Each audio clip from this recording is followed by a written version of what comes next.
السلام علیکم۔ امریکی secret agency CIA central intelligence agency دنیا کی خطرناک ترین سیکرٹ ایجنسی ہے، اور اس کا جو بجٹ ہے وہ 15 ارب ڈالر سالانہ سے بھی زیادہ ہے، اور دنیا کا کوئی ایسا ملک نہیں ہے جس میں CIA آپریشنل نہ ہو،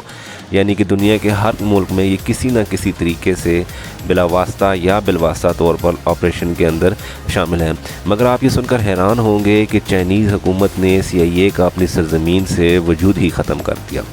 2010 سے 2012 کے درمیان چائنیز سیکرٹ ایجنسی نے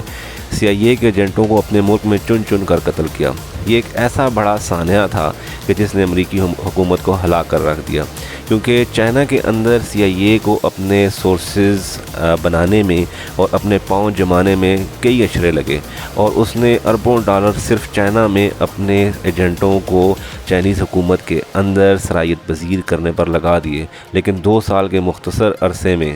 بہت ہی سبق رفتاری سے چائنیز سیکرٹ ایجنسی نے CIA کا وجود ختم کر دیا۔ امریکی حکومت آج تک یہ جاننے کی کوشش کر رہی ہے کہ آخر ایسا کیا ہوا کہ جو CIA کا مشن تھا، پلان تھا، اس کے ریسورسز تھے، وہ چائنا سے ختم ہو گئے۔ ہوا کچھ ایسے کہ 2010 کے کچھ عرصہ بعد وہ تمام لوگ جو کہ امریکی CIA کو خبریں پہنچاتے تھے وہ آہستہ آہستہ غائب ہونا شروع ہو گئے، لیکن ان کے غائب ہونے کا طریقہ کار بھی ایسا تھا کہ جس کا امریکی حکومت کو علم ہی نہ ہو سکا، اور نہ ہی CIA یہ جان سکی کہ آیا یہ لوگ خود غائب ہو رہے ہیں یا ان لوگوں کو غائب کیا جا رہا ہے۔ ان میں سے تو حقیقت تب کھلی جب ایک شخص کو، جو کہ چائنیز حکومت کے اندر شامل تھا اور چائنیز سرکاری ادارے کے اندر ملازمت کرتا تھا، اس کو اس کے دوستوں کے سامنے ہی، یعنی دوسرے ملازمین کے سامنے ہی سرکاری عمارت میں ہی گولی مار کر ہلاک کر دیا گیا، اور تمام دوسرے ایجنٹوں کو جو کہ CIA کے لیے کام کرتے تھے ان کے لیے مثال بنایا گیا۔ جب امریکی حکومت کو یہ پتہ لگا تو امریکی حکومت نے یہ جاننے کی کوشش کی کہ ایسا کیسے ممکن ہو سکا ہے، اور جب انہوں نے تحقیق کی تو وہ اس شخص کو ڈھونڈنے میں ناکام ہو گئے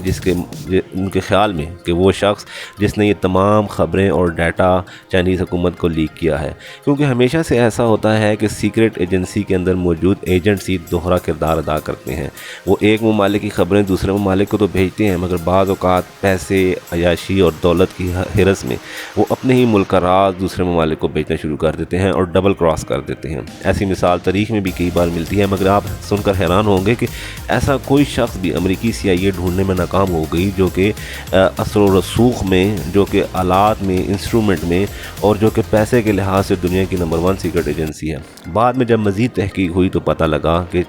CIA نے جو اپنا کمیونیکیشن سسٹم چائنا کے اندر بنایا ہوا تھا، جس کے ذریعے وہ چائنیز ایجنٹوں کے ساتھ بات چیت کرتی تھی، چائنیز حکومت نے اس سسٹم کو ہیک کر لیا، اس سسٹم کو حاصل کر لیا، جس کے نتیجے میں جب کبھی بھی CIA اپنے ایجنٹس کے ساتھ بات کرتی تو چائنیز جو سیکرٹ ایجنٹس تھے وہ ان کوڈ کو ڈی کوڈ کر لیتے اور وہ تمام معلومات حاصل کر لیتے۔ اس طریقے سے آہستہ آہستہ انہوں نے تمام ایجنٹوں تک رسائی حاصل کی اور ان تمام لوگوں کو گرفتار کر لیا۔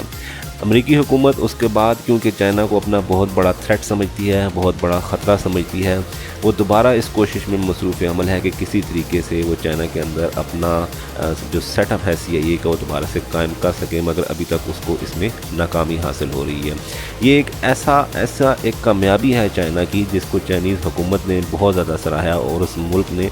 چائنیز جو حکومت ہے اس نے اپنی سیکرٹ ایجنسی کو بہت زیادہ پذیرائی دی۔ یہ ایک مثال ہے دوسرے ممالک کے لیے بھی جو کہ یہ سمجھتے ہیں کہ جو ایڈوانس ویپنز ہیں امریکہ کے پاس ان کو کوئی توڑ نہیں ہے، لیکن اگر